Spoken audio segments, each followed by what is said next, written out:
Et alors, on parlait en introduction de la pluralité de tes vidéos, de tes Ouais, contenus que tu ouais, crées. ouais, Il y a notamment une vidéo ouais, qui a beaucoup fait parler sur les réseaux sociaux. Elle s'appelle Mon père va me tuer. ouais. Est-ce que tu peux nous en parler? Cette vidéo, c'était suite à la vidéo que j'avais faite où je disais que mon père m'a fait faire un test de virginité. Mon père avait... Ah oui, voilà. J'ai vu cet homme toxique, enfin ce gars toxique, on va appeler Jean. Donc j'ai vu Jean. Jean. Il n'a pas du tout une tête à s'appeler Jean, mais bon. Jean et tout, j'ai appelé mon père, c'était un vendredi soir. Il devait me déposer chez ma mère parce que mes parents sont séparés. Et je dis à Jean, tu peux venir à la maison et tout. Il vient. Et mon père m'a dit qu'il allait rentrer à 21h.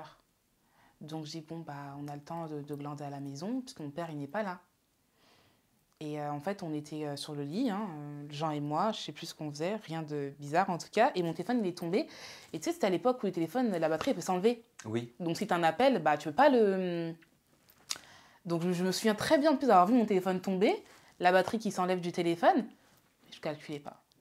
Et en attendant, il y a mon père qui m'appelait pour me dire qu'il rentre plus tôt. Et Jean qui était à la maison.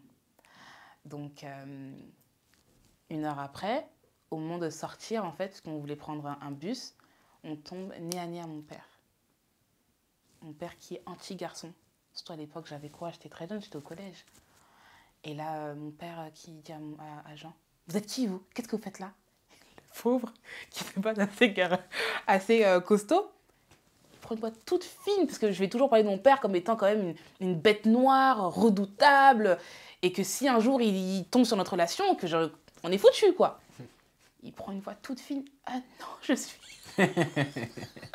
Excusez-moi. Non, non, je suis juste l'amie de Pénola, j'étais juste devant la porte et tout. Quittez de chez moi, je ne veux plus jamais vous revoir ici. Du coup, il part, et mon père qui me dit, Clinton Pénola, mon petit frère, vous rentrez à la maison. Et du coup, c'est de là qu'il confisque mon téléphone, qu'il tombe sur nos discussions et qui veut savoir du coup si je suis encore vierge ou pas en fait. Il te pose la question. Non, il ne me la pose pas. Oui. Il ne me la pose pas. Du coup, comme on était censé aller chez ma mère ce week-end-là avec mon frère, il me dépose quand même chez notre mère. Et c'est le dimanche soir, quand il doit nous récupérer, il vient avec toute la famille. Ses sœurs, ses frères, etc. On fait une réunion en fait. Comme, tu vois, comme on est assis là. Oui. Voilà. Moi, j'étais ici. Mon père qui était là. Enfin, en tout cas, la famille, elle est là. Moi, c'est le tribunal. Et là, j'ai ma tante qui était assise à côté de moi. Donc, il parle. Qui faisait le procureur? Mon père. Voilà, mon père. Et ma tante qui me dit au bout d'un moment, mais toi, tu parles d'ailleurs, est-ce que tu es encore vierge même? Dans ma langue, elle me dit ça. Et mon père qui dit, non, mais de toute façon, ne t'inquiète pas, hein, lundi, on lui fait un test de virginité. Sachant que moi, j'avais répondu oui à la question. Je lui dis, bah oui. Comme si, alors que plus du tout, en fait. Ah, c'était pas le cas? Mais non! Ah, mais moi, je sais pas, tu m'as dit j'étais au collège. Non, non, non, non, non, non, non, non. J'ai eu des hormones très vite, c'est très, très, très développé au point où j'attirais un mec qui avait 5 ou 6 ans de plus que moi. Donc non, je ne l'étais plus. Mais du coup, j'avais menti à la tante parce que je pensais pas que mon père il allait me dire qu'il allait me faire un test.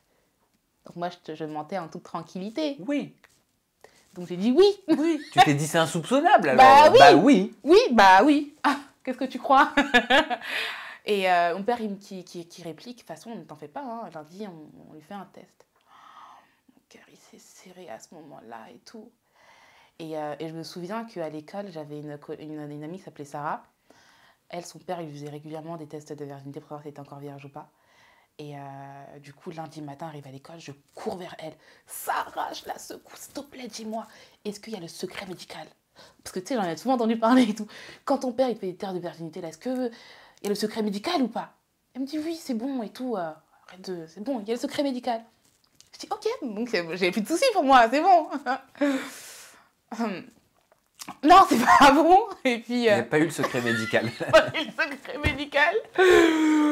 Mais du coup, le lendemain, parce que du coup, le soir même, mon père était occupé pour m'emmener chez le médecin. Il avait une femme avec qui je m'entendais très bien. Très, très, très, très, très, très bien. Et elle, en fait, elle m'avait appelé déjà en amont pour me forcer à lui dire la vérité. Et j'avais craqué parce qu'on était tellement complices, elle et moi, que je ne peux pas lui mentir sur ça, en fait. Et Du coup, le jour où on est arrivé à la clinique, ils nous ont dit il faut attendre 2h30 pour avoir le médecin et vérifier si votre fille est encore vierge ou pas. Pardon, mais comment est-ce qu'on vérifie ce genre de choses? Je vais te le dire. Je vais te le dire. Mais ils n'ont pas vraiment eu besoin parce que quand ma belle-mère a entendu 2h30, elle m'a pris en aparté, elle m'a dit Pénéla, toi et moi, on sait déjà que tu n'es plus vierge, ça sert à rien d'attendre 2h30, dis à ton père que tu ne l'es plus. Au lieu qu'on parote ici, en fait. Bah oui. Voilà. Parce que dans tous les cas, on fera le test et puis on verra que tu ne l'es pas, en fait. Je sais pas, tu t'es peut-être dit avec un peu de chance. Secret médical. Ouais, ou alors ça se verra pas. On sait pas. Peut-être. On sait pas. Et donc, du coup, elle m'a convaincue, en fait, de lui dire, après un bon 40 minutes, hein, donc on retourne dans la salle d'attente où mon père il était assis, et c'est elle qui s'en charge, du coup. Elle lui dit, donc il était posé là, il comptait déjà un peu à dormir et tout. Elle lui dit, JB. JB, donc elle réveille un peu, et elle lui dit, ta fille n'est plus vierge. T'avais quel âge? 14 ans. Ah oui. Ouais. 14 ans. Ouais. Très, très, très tôt. Non, j'essaie de me mettre à la place D'un d'un papa. parent. Mais peut-être qu'on en parlera après, mais je regrette pas. Hein. Pourquoi tu regrettes pas?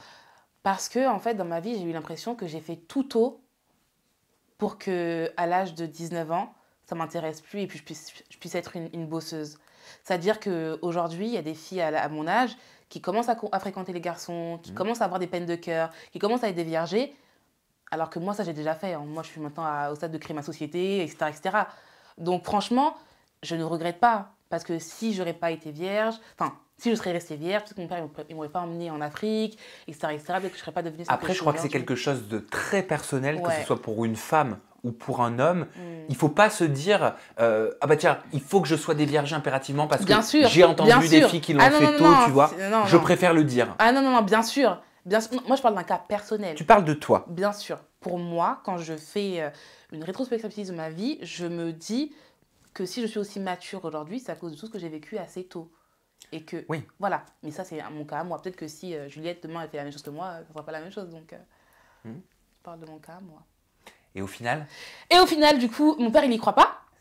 Il se dit que non, elle manque, elle l'est encore. Il est il dans le voulait déni. quand même faire le test. Voilà. Et sans appel, monsieur, votre fille est plus vierge. Et c'est là, du coup, qu'il a voulu le tuer, le garçon. Ah. Ah oui. Ah oui, ça, j'avais pas la suite de voilà. l'histoire. Et donc, comment on fait un test? Excuse-moi, mais c'est pour ma curiosité. Ah, ok, bah, je me suis allongée, elle a vérifié ce qu'elle avait à vérifier, et puis elle a conclu que, voilà, Mais comment on peut voir ça? l'hymen. Ah, d'accord. Désolé, j'y connais rien. Voilà. Ok, Donc, d'accord. Et ça a pris combien de temps avant que ton père, ça passe comme une lettre à la poste? 6 mois. Ah, quand même. Voilà, après tout est rentré dans l'ordre. Bah, en soi, quelques mois après, j'ai fini au bled, donc bon. Donc bon. Donc c'est pas passé comme une lettre à Voilà, la poste. non, c'était mitigé.